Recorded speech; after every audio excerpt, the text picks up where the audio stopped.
ونستعينه ونستغفره ونؤمن به ونتوكل عليه ونعوذ بالله من شرور أنفسنا ومن سيئات أعمالنا من يهده الله فلا مضل له ومن يضلله فلا هادي له وأشهد أن لا إله إلا الله وحده لا شريك له وأشهد أن محمدا عبده ورسوله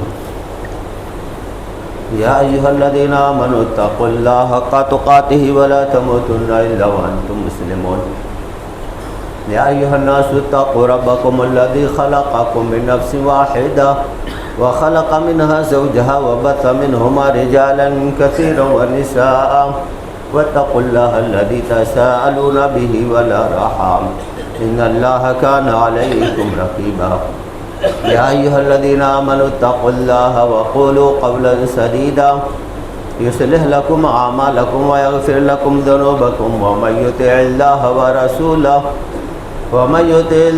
ورسوله فقد فاز فوزا عظيما يا أيها الذين آمنوا اتقوا الله حق تقاته ولا تموتن إلا وأنتم مسلمون أما بعد فإن خير الحديث كتاب الله وخير الهدي هدي محمد صلى الله عليه وسلم وشر الأمور محدثاتها وكل محدثة بدعة وكل بدعة ضلالة وكل ضلالة في النار أعوذ بالله السميع العليم من الشيطان الرجيم بسم الله الرحمن الرحيم قاف القرآن المجيد بل عجبوا أن جاءهم منذر منهم فقال الكافرون هذا شيء عجيب أإذا متنا وكنا ترابا ذلك رجع بعيد قد علمنا ما تنقص الأرض منهم وعندنا كتاب حفيظ بل كذبوا بالحق لما جاءهم فهم في أمر مريج أفلم ينظروا إلى السماء فوقهم كيف بنيناها وزيناها وما لها من فروج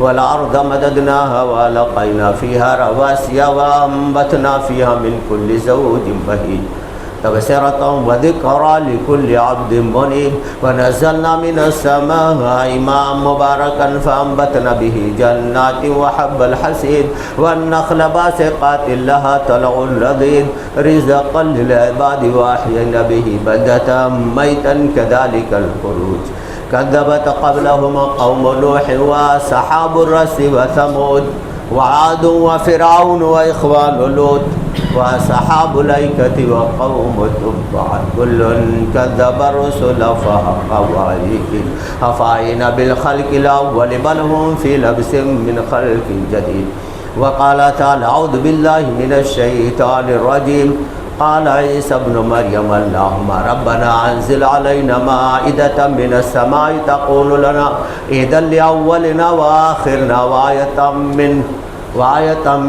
منا وارزقنا إنك أنت خير الرازقين وقال النبي صلى الله عليه وسلم لكل قوم عيدا وهذا عيدنا رب اشرح لي صدري ويسر لي أمري واحلل عقدة من لساني يفقهوا قولي رب زدني علما سبحانك لا علم لنا إلا ما علمتنا إنك أنت العليم الحكيم معزز سامعین کرام و حاضرین جمعہ اس وحدہ لا شریک کی حمد و ثنا جو مالک ارض و سما ہے اللہ رب العالمین کا احسان عظیم کہ ہم نے رمضان المبارک کے مہینے میں صیام قیام توبہ اور استغفار تکبیر و تحلیل اللہ رب العالمین کی بڑائی اور بزرگی بیان کر کے ہم نے بہت ساری نیکیاں اکٹھا کی. اس کے بعد بے شمار درود و سلام نازل ہو محمد عربی صلی اللہ علیہ وسلم پر جن کو اللہ رب العالمین نے بشیر و نذیر بنا کر کے دنیا میں بھیجا. اللہم صلی علی محمد وعلی آل محمد کما صلیت علی ابراہیم وعلی آل ابراہیم انک حمید مجید. اللہم بارک علی محمد وعلی آل محمد کما بارکت علی ابراہیم وعلی آل ابراہیم انک حمید مجید.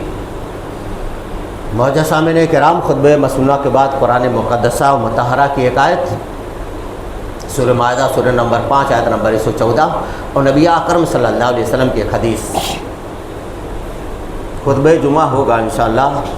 حقیقی عید کس کی تھی؟ حضرت علی رضی اللہ تعالیٰ عنہ کو ایک شخص نے خشک روٹی اور زیتون کھاتے ہوئے دیکھا عید کے دن، تو کہا کہ آج عید کا دن ہے اور آپ خشک روٹی اور زیتون کھا رہے ہیں۔ تو حضرت علی رضی اللہ تعالیٰ عنہ نے جو بات کہی تھی وہ ہمیں یاد رکھنا ہے۔ ویسے بھی آج یہ ہفتے کی عید ہے، اور ایک عید جو ہماری رمضان المبارک کے بعد خوشی، مسرت، شادمانی اور چہل پہل سے منائی جاتی ہے۔ دوسرے غیر مذاہب کے عید کے خلاف کہ ان کے یہاں ناچ گانا اور معلوم نہیں بہت سارے خرافات، اور ہمارے یہاں اللہ رب العالمین کا فرمان یرید اللہ بکم العسر ولا یرید بکم العسر ولتکملوا اللہ عدۃ ما حرم اللہ رب ولتکملوا العدۃ ولتکبروا اللہ علی ما ہداکم لعلکم تشکرون، کہ ہم نے اللہ رب العالمین کی حمد و ثنا، تسبیح، تحلیل کے ساتھ عید منائی، اور اللہ رب العالمین کا اس موقع پر بھی ہم نے اللہ رب العالمین نے جو ہدایت دی تھی ہم نے اس کا شکر ادا کیا۔ تو حضرت علی رضی اللہ تعالیٰ عنہ کو جب دیکھا اس شخص نے، تو حضرت علی رضی اللہ تعالیٰ عنہ نے جو بات کہی تھی وہ ہمارے لیے سب سے اہم ہے۔ کہا کل یوم یوصی اللہ فیہ فہو عید، نہج البلاغہ صفحہ نمبر 20۔ حضرت علی رضی اللہ تعالیٰ عنہ نے کہا کہ ہر وہ دن عید ہے جس میں ہم اللہ رب العالمین کی نافرمانی سے بچ جائیں۔ یہ ہفتے کی عید ہے، رمضان المبارک کے بعد ہم نے عید منائی رمضان المبارک کی خوشی میں۔ حضرت علی رضی اللہ تعالیٰ عنہ کے کہنے کا مقصد یہ ہے کہ جس دن ہم اللہ رب العالمین کی نافرمانی سے بچ جائیں، حرام کام سے بچ جائیں، منہیات سے بچ جائیں، اللہ اور اس کے رسول کے بتائے ہوئے طریقے پر عمل کریں، تو ایسی حالت میں اگر ہم نے گناہوں سے اپنے آپ کو بچا لیا ہے تو وہ ہمارے لیے عید کا دن ہے۔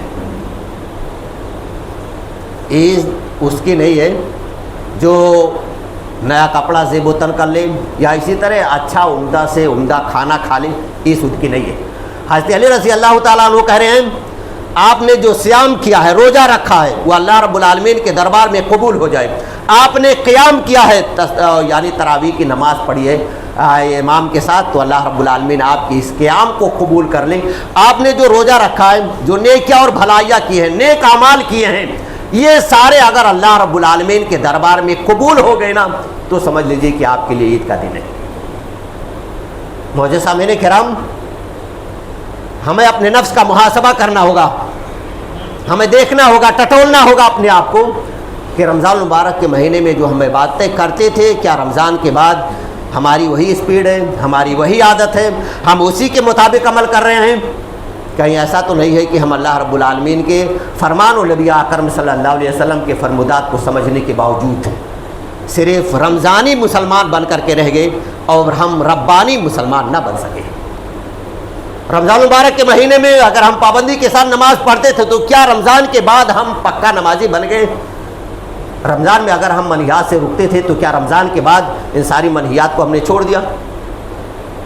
رمضان مبارک کے مہینے میں اگر ہم گالی گلوچ، جھگڑا، لڑائی اور اسی طرح فحش گوئی، جھوٹ، غیبت، چغلخوری سے بچتے تھے تو کیا رمضان کے بعد ہمارا وہی رویہ ہے؟ کیا ہم اسی طرح عمل کر رہے ہیں؟ اگر ہم اس طرح سے عمل کر رہے ہیں تو ہم تو مبارکباد کے مستحق ہیں کہ ہم نے سچی عید منا لی ہے اور مسرت اور شادمانی والی عید منا لی ہے۔ کیوں؟ اس وجہ سے کہ رمضان المبارک کے مہینے نے ہمیں جو درس دیا تھا، ہمیں جو نصیحت کی تھی، ہمیں جو تربیت دی تھی، ہمیں جو مشق رہا تھا، وہ مشق ہمارے اندر موجود ہے اور ہم فائز اور کامیاب ہو جائیں گے۔ لیکن اگر ہمارا رویہ اس کے برخلاف ہے تو ایسی حالت میں ہمیں اپنے نفس کا محاسبہ کرنا ہوگا کہ آیا ہم اللہ رب العالمین کے کلام، نبی اکرم صلی اللہ علیہ وسلم کے فرمودات کو صرف رمضان ہی تک محدود کر کے رکھ دیتے ہیں، اور اس کے رمضان کے بعد جو اور 11 مہینے ہیں ہم اس میں اللہ رب العالمین کے حکام اور نبی اکرم صلی اللہ علیہ وسلم کے احکامات سے ہم سرتابی کیے ہوئے ہیں۔ معزز سامعین کرام، عید کس کی ہے؟ حقیقی عید لیس العید لمن لبس الجدیدہ انما العید لمن خاف بالوعید۔ ایک شاعر اور حضرت عبداللہ بن عزیز رحمہ اللہ کے تعلق سے کہا جاتا ہے کہ انہوں نے یہ بات کہی تھی۔ یہ شاعر کہتا ہے کہ عید اس کی نہیں ہے جو اچھا سے اچھا، عمدہ سے عمدہ زیب و تن یعنی کپڑا پہن لیں انمل عید لمن تابا لمن خافا بالوعید، اور عید اصل میں اس کی ہے جو اللہ رب العالمین کے خوف اور اللہ رب العالمین کی پکڑ سے ڈر گیا، جس نے اپنے اندر تقوی اور پرہیزگاری اور اللہ رب العالمین کی خشیت اپنے اندر پیدا کر لی، اسی کے لیے عید ہے۔ اور قرآن میں تو اللہ رب العالمین نے اعلان کیا رمضان صرف اسی لیے آیا تھا تاکہ آپ متقی بن جائیں، آپ پرہیزگار بن جائیں۔ اگر رمضان نے ہمیں یہ درس دیا ہے، رمضان سے اگر ہم نے کچھ سبق لیا ہے، رمضان سے اگر ہم نے کچھ سیکھا ہے اور ہمارے اندر تقوی اور اللہ رب العالمین کا ڈر، اللہ رب العالمین کا خوف، اللہ رب العالمین کی پکڑ اگر ہمارے دل میں سرایت کر گئی ہے تو گویا رمضان سے ہم نے کچھ حاصل کر لیا ہے۔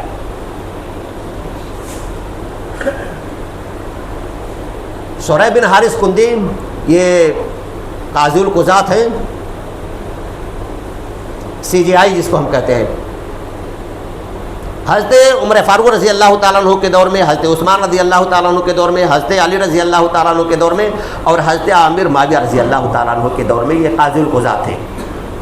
60 سال تک یہ اس منصب پر رہے، چیف آف جسٹس۔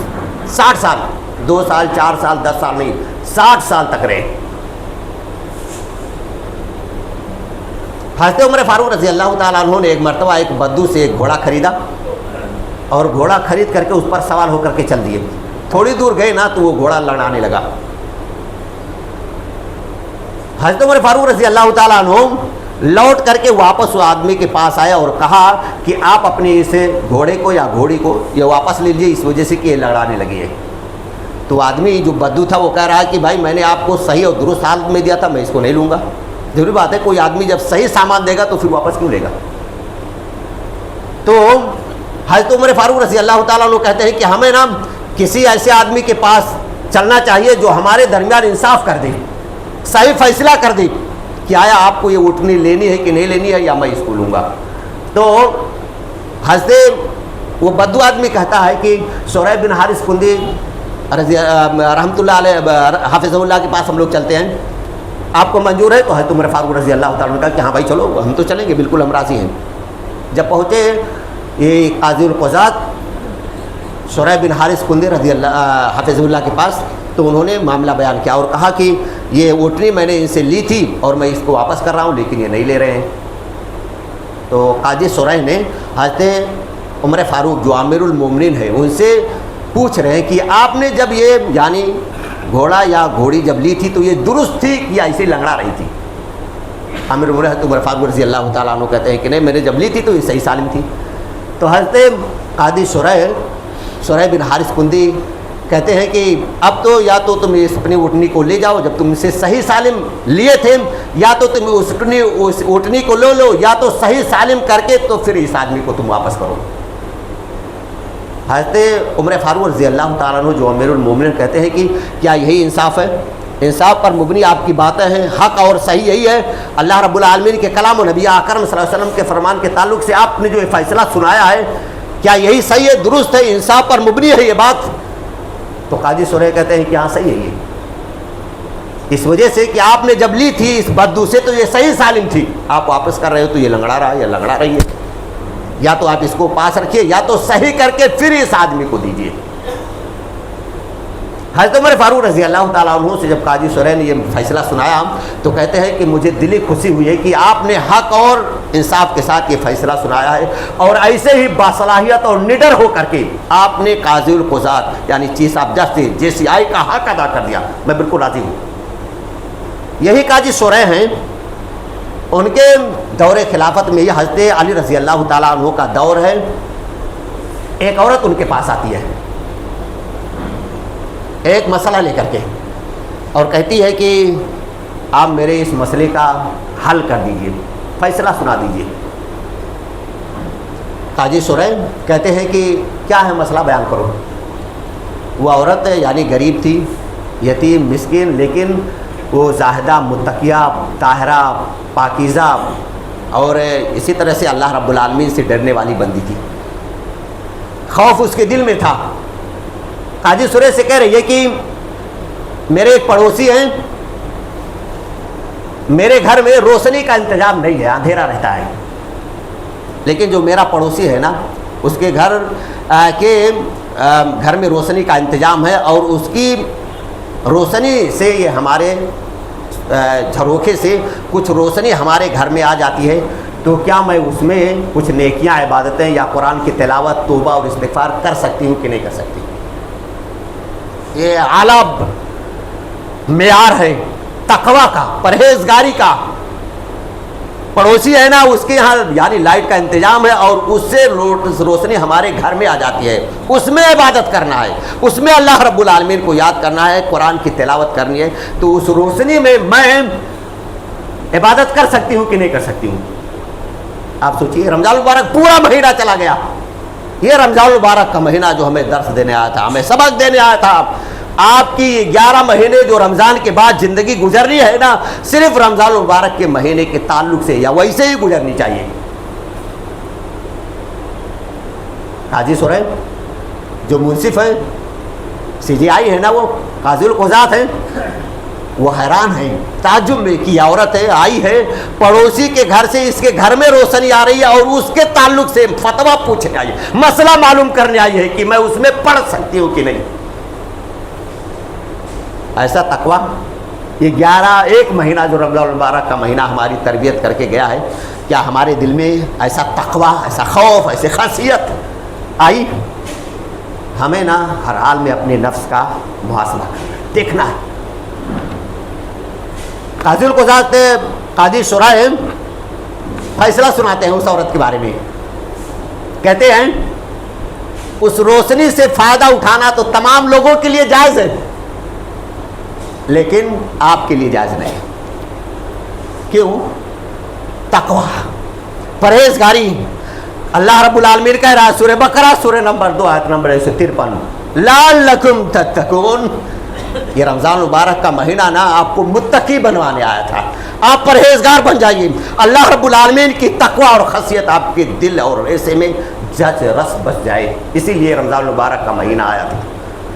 ایسا طبقہ ہے ہمارے اندر، اور شاعر کہتا ہے لیس العید لمن لبس الجدید انما العید لمن خاف بالوعید۔ عید اس کی نہیں ہے جو اچھے سے اچھا، عمدہ سے عمدہ کپڑا پہن لے، عید اس کی ہے جو اللہ رب العالمین کے خوف سے، اللہ رب العالمین کے ڈر سے، اللہ رب العالمین کا تقویٰ اختیار کرے۔ اصل عید اس شخص کی ہے۔ ایسا خوف، ایسا تقویٰ ہم نے حاصل کیا؟ اگر ہم نے حاصل کیا ہے تو یہ ہماری عید نہ سچی تھی، اور اگر یہ تقویٰ ہمیں حاصل نہیں ہوا، یہ پرہیزگاری ہم نے اپنائی نہیں ہے، اللہ رب العالمین کے کلام و نبی اکرم صلی اللہ علیہ وسلم کے فرمودات کو ہم نے سمجھا نہیں ہے، تو رمضان ایک کیا ایسے کئی رمضان گزر جائیں گے، اور ہماری حالت جو کی تو رہے گی، ویسے نہیں بدلے گی نہیں۔ کیا کرنا ہمیں تقویٰ اختیار کرنا ہے، اللہ رب العالمین سے ڈرنا ہے، اللہ رب العالمین کی پکڑ سے ڈرنا ہے۔ اور یہ شاعر اور بہت ساری باتیں کرتا ہے، کیا کہہ رہا ہے شاعر؟ لیس العید لمن تبخر بالعود انما العید لمن تاب ولا یعود۔ یہ شاعر کہتا ہے کہ عید اس کی نہیں ہے جو اپنے کپڑوں کو نام مسک، عطر اور اسی طرح بہت ساری خوشبوؤں سے یعنی اپنے کپڑے پر لگا لیتا ہے، عید اس کی نہیں ہے۔ انما العید لمن تاب ولا یعود، عید تو اس کی ہے جو اللہ رب العالمین سے توبہ کرتا ہے، پھر اس پر جم جاتا ہے، قائم رہتا ہے۔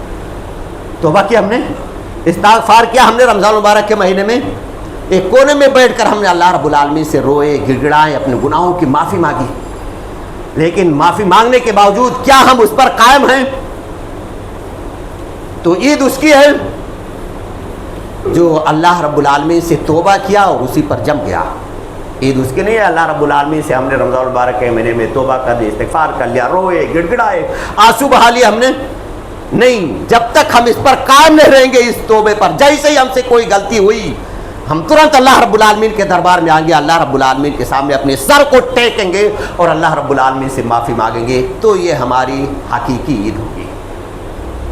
اور اسی طرح اور شاعر کہتا ہے کہ لیس العید لمن نصب القدور انما العید لمن سعد بالمقدور۔ اس عید کے موقع پر ہم نے اپنے رشتہ داروں کے لیے، دوست احباب کے لیے اور اپنے بہت سارے چاہنے والوں کے لیے ہم نے عید کے دن ڈشیں تیار کی، طرح طرح کے عمدہ کے کھانے، یہ کھانا یہ کھانا یہ کھانا، صرف کس لیے؟ تاکہ وہ آئیں گے اور ہمارے یہاں نا عید کے دن اپنے منہ کو میٹھا کریں گے، اور اس کے باوجود عید کی خوشی منائیں گے۔ لیکن یہ شاعر کہتا ہے کہ نہیں، عید اس کی نہیں ہے جس نے ڈشیں تیار کر لی، طرح طرح کے پکوان تیار کر لیے، طرح طرح کے کھانے تیار کر لیے، اپنے دوست احباب رشتہ دار اور قریبی لوگوں کو کھلا دیا، بلکہ عید اس کی ہے نا جس نے نیکی کی راہ اختیار کیا اور اپنے آپ کو نیک بنا لیا، عید اس کی ہے۔ اور مصطفیٰ العراقی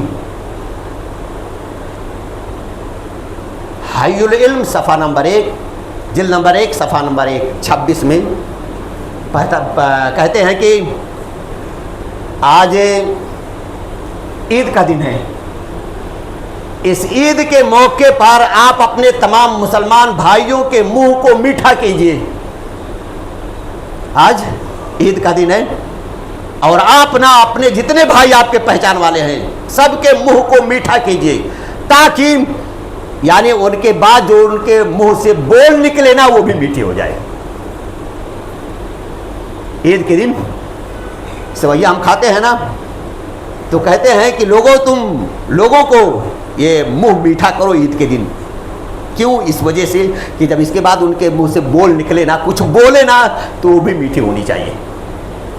اور شاعر وہی کہتا ہے لیس العید لمن نصب المقدور انما العید لمن ساد بالمقدور، یعنی عید اس کی نہیں ہے جس نے بہت اچھی اچھی ڈشیں تیار کی اور لوگوں کو کھلا دیا، بلکہ عید اس کی ہے جو اپنے آپ کو نیک بنا لیا اور اسی پر جم گیا۔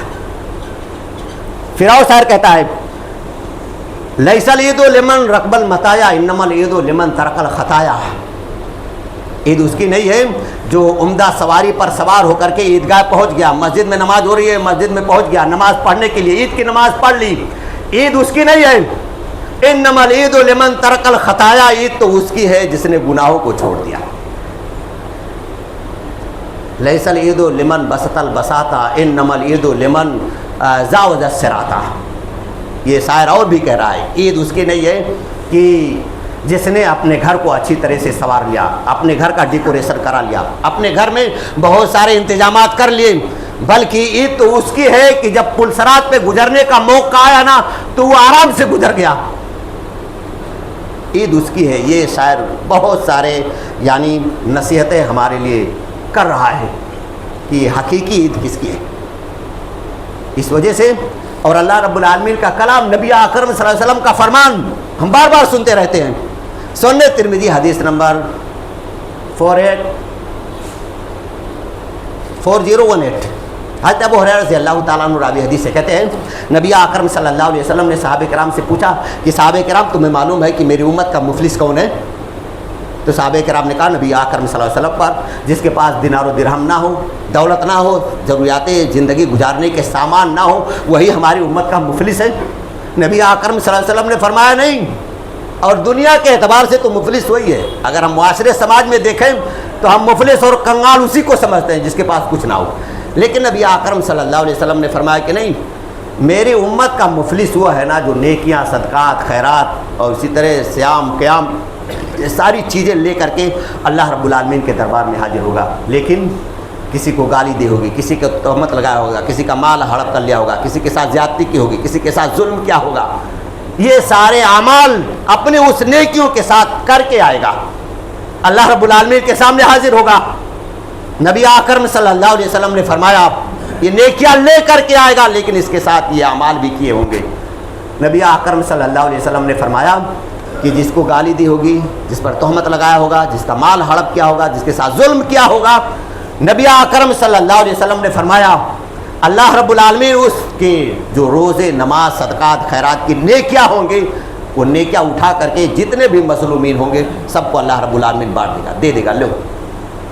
اور پھر نبی اکرم صلی اللہ علیہ وسلم نے فرمایا کہ اگر اس کی نیکیاں ختم ہو جائیں گی اور مظلومین ابھی باقی رہیں گے، نبی اکرم صلی اللہ علیہ وسلم نے فرمایا کہ مظلومین کے گناہ لے کر کے اس کے اوپر ڈال دیے جائیں گے، ثم طرح فی النار، پھر اس کو چہرے کے بل گھسیٹا جائے گا اور جہنم میں ڈال دیا جائے گا۔ معزز سامعین کرام، ہم نے نیکیاں کی ہیں، بھلائیاں کی ہے، رمضان المبارک کے مہینے میں ہم نے بہت محنت کی، بہت کوشش کی، یہ بھی نیکی نہ چھوڑنے پائے، یہ بھی نیکی نہ چھوڑنے پائے، یہ بھی نیکی نہ چھوڑنے پائے، یہ بھی نیکی نہ چھوڑنے پائے، بہت ساری نیکیاں ہم نے کی ہے۔ کیوں؟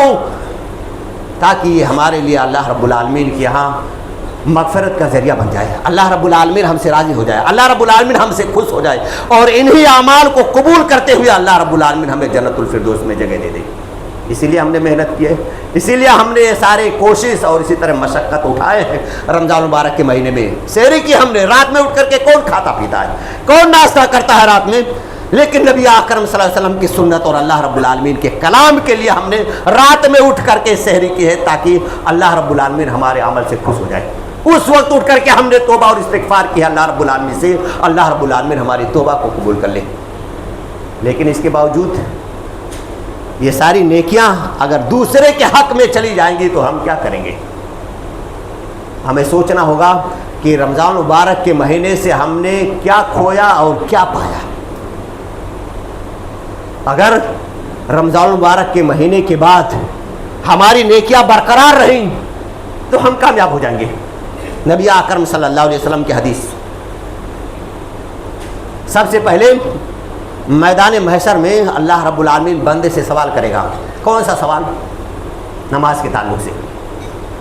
اول ما يحاسب به العبد يوم القيامه فان صلحت صلح سائر عمله وان فسدت فسد سائر عمله وفي روایت ينظر في صلاته فان صلحت فقد افلح وان فسدت فقد خاب وخسر۔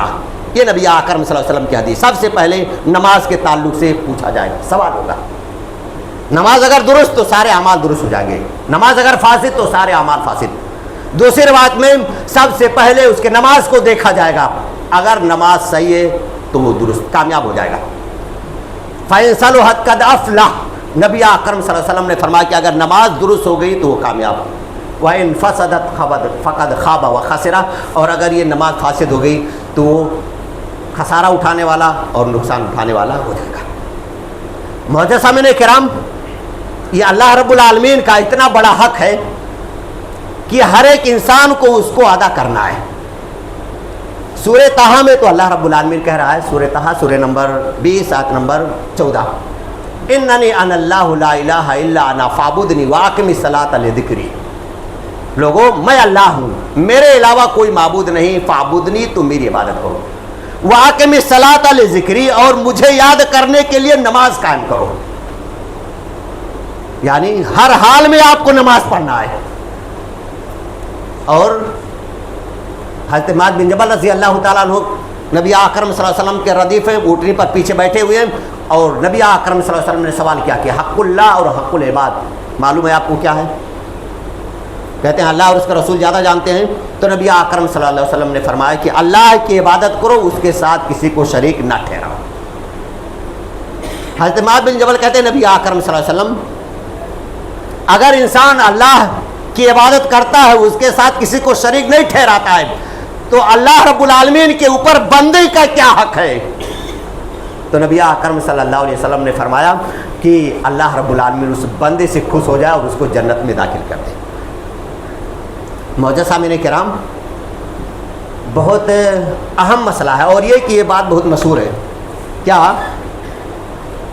کہ اللہ رب العالمین نا اپنا حق تو معاف کر دے گا، غفور الرحیم ہے، لیکن بندے کے حق کو معاف نہیں کرے گا۔ مشہور ہے نا، اللہ رب العالمین غفور الرحیم ہے، اپنے حق کو تو معاف کر دے گا لیکن بندے کو حق کو نہیں معاف کرے گا۔ آپ سوچئے، یہ جتنے سارے گناہ ہیں نا، بندوں کے تعلق سے ہیں، بندوں کے تعلق سے ہیں، اور اللہ رب العالمین خالص توحید کو پسند کرتا ہے۔ اگر کوئی آدمی اس کے ساتھ شرک کرے گا تو اللہ رب العالمین اس کو معاف نہیں کرے گا۔ اور بندوں کے تعلق سے جو بندے کے گناہ ہیں، اگر اللہ رب العالمین چاہے گا تو اس کو بخشوا دے گا، اور اگر کوئی آدمی اللہ رب العالمین کی عبادت نہیں کرتا ہے، شرک کرتا ہے، اس حالت میں اس دنیا سے چلا جاتا ہے، تو کون ہے جو اللہ رب العالمین کے دربار میں اس کی بخشش کروائے؟ ہے کوئی؟ تو توحید یہ خالصتاً اللہ رب العالمین کا حق ہے کہ ہم اس کی عبادت کریں، اس کی ریاضت کریں، اور اللہ رب العالمین کو اپنا معبود برحق مانیں۔ بندوں کے ساتھ جو گناہ ہیں، اللہ رب العالمین چاہے گا تو معاف کروا دے گا. لیکن اللہ رب العالمین کا حق اگر ہم شرک کرتے ہوئے مر گئے, ہم نے نمازیں نہیں پڑھی, کفر کی حالت میں اس دنیا سے چلے گئے, تو ہماری کون مغفرت کرائے گا؟ اللہ رب العالمین کیا؟ کوئی نہیں کرائے گا. اس وجہ سے اللہ رب العالمین کا حق نا یہ اعظم ہے, اللہ رب العالمین کا حق یہ افضل ہے.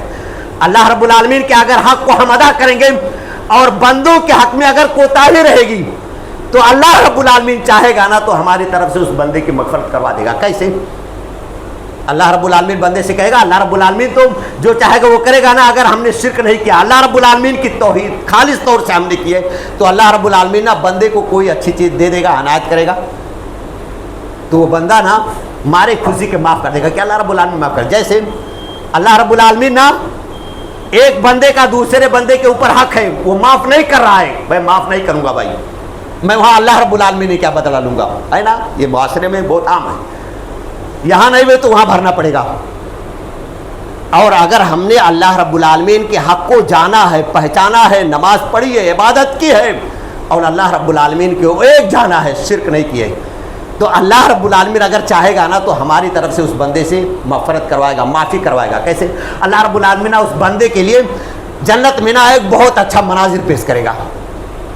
وہ بندہ جس کا ایک دوسرے کے اوپر حق ہے نا, وہ کہہ رہا معاف نہیں کروں گا, اللہ رب العالمین اس بندے سے کہے گا دیکھ وہ نا, وہ نظارہ دیکھ لینا کتنا خوبصورت سین ہے. وہ آدمی جب اس طرف دیکھے گا نا تو وہ بندہ اللہ رب العالمین سے پوچھے گا کہ اللہ رب العالمین نے کس کے لیے ہے. اللہ رب العالمین کہے گا کہ اگر تو اپنے اس بھائی کو معاف کر دینا تو تجھے مل جائے گا. بندہ کہے گا نا خوشی میں, اللہ رب العالمین میں نے اپنے بھائی کو معاف کر دیا. لیکن اگر ہم نے نماز نہیں پڑھی, اللہ رب العالمین کی عبادت نہیں کی, شرک کی حالت میں اس دنیا سے چلے گئے, تو ہمارا کیا ہوگا؟ سورہ مدثر سورہ نمبر 74 آیت نمبر 40 41 42 فی جنات یتساءلون ما سلککم فی سقر قالوا لم نکن من المصلین. یہ جہنمی جہنم میں, جنتی جنت میں. یہ جنتی بھائی جو اس دنیا میں ساتھ رہتے تھے اس سے پوچھیں گے بھائی ارے دکان پر بیٹھ کر کے ہم ساتھ ہی چائے پیتے تھے نا, ہوٹل میں بیٹھ کر کے ایک ہی ساتھ گپ سپ کرتے تھے نا, لیکن کیا ماجرا ہے, میں تو جنت میں پہنچ گیا اور تم جہنم میں پہنچ گئے. وہ بندہ خود کہے گا لم نکن من المصلین, ہم نماز نہیں پڑھتے تھے اس وجہ سے جہنم میں آ گئے. یہ رمضان مبارک کا مہینہ ہمیں پیغام دے کر کے گیا ہے, ہمارے لیے میسج ہے بہت اہم. ہم نمازوں کی عبادت, نمازوں کی حفاظت کرتے تھے نا, ایسے ہی ہم نمازوں کی حفاظت کریں جیسے رمضان مبارک کے مہینے بھی کے 11 مہینے ہم اسی طرح سے زندگی گزاریں جیسا کہ اللہ رب العالمین نے, نبی اکرم صلی اللہ علیہ وسلم نے ہمیں حکم دیا. اور اللہ رب العالمین تو کہتا ہے نماز کب تک پڑھنی ہے؟ مرتے دم تک آپ کو نماز پڑھنی ہے, نماز سے آپ کو چھٹی نہیں ہے. سورہ حجر سورہ نمبر 15 آیت نمبر 98 99 وعبد ربک فسبح بحمد ربک وکن من الساجدین وعبد ربک حتی یاتیک الیقین. آپ اپنے رب کی تسبیح کے ساتھ تحمید بیان کیجئے اور اس وقت تک عبادت کرتے رہیے یہاں تک کہ آپ کو موت آ جائے, مرتے دم تک آپ کو نماز پڑھنا ہے. تو اللہ رب العالمین نے اگر اپنے حق کے تعلق سے آپ سے سوال کر لیا, پوچھ لیا, تو کیا ہوگا؟ بندوں کے تعلق سے نہیں. اہم مسئلہ یہ ہے کہ اللہ رب العالمین کا حق سب سے اعظم ہے, سب سے بڑا, اور بندے کا حق نہ اس کے بعد ہے. اللہ رب العالمین سبیل نکالے گا, ایک بندہ اپنے بھائی کو معاف کر دے گا. لیکن اگر ہم نے شرک کیا, نمازیں نہیں پڑھی, تو کیا حالت ہوگی؟ منافقانہ چال چلے تو کیا حالت ہوگی؟ کفرانہ زندگی ہم نے گزار دی تو کیا حالت ہوگی ہماری؟ کیونکہ اللہ رب العالمین صاف اعلان کرتا ہے کہ میں اللہ ہوں, میرے علاوہ کوئی معبود نہیں, فاعبدنی, تو میری عبادت کرو, اقم الصلاۃ لذکری, اور مجھے یاد کرنے کے لیے نماز قائم کرو. اور خاص مقصد اللہ رب العالمین نے بندوں کے پیدا کرنے کا بتا دیا, وما خلقت الجن والانس الا لیعبدون, میں نے انسان اور جنات کو اس لیے پیدا کیا ہے تاکہ وہ میری عبادت کریں. اللہ رب العالمین سے دعا ہے بارے اپنے کلام نبی اکرم صلی اللہ علیہ وسلم کی حدیثوں کو سمجھ کر ہمیں اپنا محاسبہ کرنے کی توفیق عنایت فرما. رمضان المبارک کے مہینے میں جو ہم نے نیکیاں کی تھی اللہ رب العالمین تو ہمیں اس پر جاری اور ساری رہنے کی توفیق عنایت فرما. اللہ رب العالمین رمضان المبارک کے مہینے ہم نے جو عبادتیں کی ہیں, قیام, صیام, روزہ, اللہ رب العالمین ہم نے تیری توفیق سے وہ نیکیاں کی ہے. اللہ رب العالمین تو ہی قبول کرنے والا ہے, ہماری نیکیوں کو قبول فرما. اللہ رب العالمین ہماری نیکیوں کو قبول کرتے ہوئے اپنی رحمت سے ہمیں جنت الفردوس میں جگہ عنایت فرما, جہنم کے عذاب سے بچا. اللہ رب العالمین رمضان المبارک کے بعد اس رمضان المبارک مہینے نے جو ہمیں سبق دیا ہے، جو درس دیا ہے، جو ہماری تربیت کی ہے، اللہ رب العالمین کما حق ہو، اس کے حق کو 11 اور مہینے تو ہمیں ادا کرنے کی توفیق عنایت فرما، اور جب تک اس دنیا میں رکھ ایمان اور اسلام کی حالت میں رکھ، اور جب ہمارا خاتمہ تو خاتمہ بالخیر ہو۔ بارک اللہ لنا ولکم فی القرآن العظیم۔